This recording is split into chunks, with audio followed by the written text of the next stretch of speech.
നീ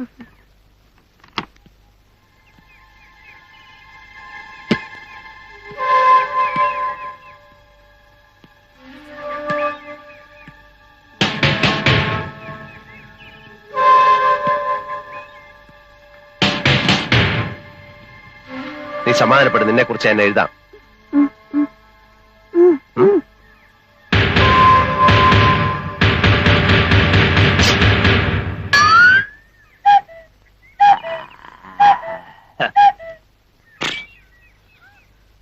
നീ എന്താ ഈ കത്തി വേഷത്തില്?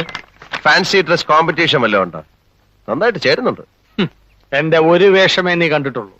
താമസിയാതെ പല വേഷങ്ങളും നിനക്ക് കാണാം. എന്നാ നീ ദിവസം ഓരോന്ന് ഇട്ടോണ്ട് വാ, ഞാൻ ഇവിടെ നിന്ന് മാർക്കിടാം. ഉണ്ണിക്കുട്ടൻ എന്താ പേടിച്ചിരിക്കുന്നത്? ഇതൊന്നും ചെയ്യത്തില്ല നമ്മുടെ അപ്പുക്കുട്ടൻ. അമ്പട്ടൻ. എടാ നീ കത്തി ഒളിപ്പിക്കണ്ട.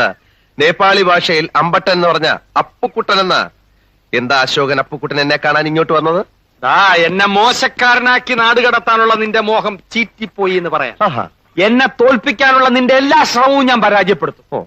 നീ ഇവിടെ സുഖിച്ച് ജീവിക്കാതിരിക്കാൻ വേണ്ടി ഞാൻ മരിക്കാൻ വരെ തയ്യാറായിട്ടാണ് വന്നിരിക്കുന്നത്. അപ്പുക്കുട്ടൻ പറഞ്ഞതുപോലെ ചെയ്യുന്നവനാ. അറിയാം, ഞാൻ കേട്ടിട്ടുണ്ട്. എന്നാ ബാക്കിയും കൂടെ കേട്ടോ. 24 മണിക്കൂറിനകം വിത്തിൻ 24 hours കാഠ്മണ്ഡുവിൽ നിന്ന് ഈ കുറ്റിയും പറിച്ചു പോയില്ലെങ്കിൽ ഗൂർഖകളുടെ അടികൊണ്ട് ഈ മരത്തിന്റെ ചോട്ടിൽ നീ പരാലിസിസ് പിടിച്ചു കിടക്കും. മൂട്ടി അപ്പുക്കുട്ടനാണ് പറയുന്നത്. പിന്നെ നീ വിളിച്ചാലോട്ടനെ വരാൻ ഗൂർഖകൾ നിന്റെ അളിയന്മാരല്ലേ? അതിലൊരുത്തൻ എന്റെ അളിയനായി. അവനെ വിളിച്ചോട്ട് വാടാ. ഊശിയാക്കാതെ വാശിയോടാണ് പറയുന്നത്. ഞാനും വാശിയോടാ പറഞ്ഞത്. പോടാ വിട്.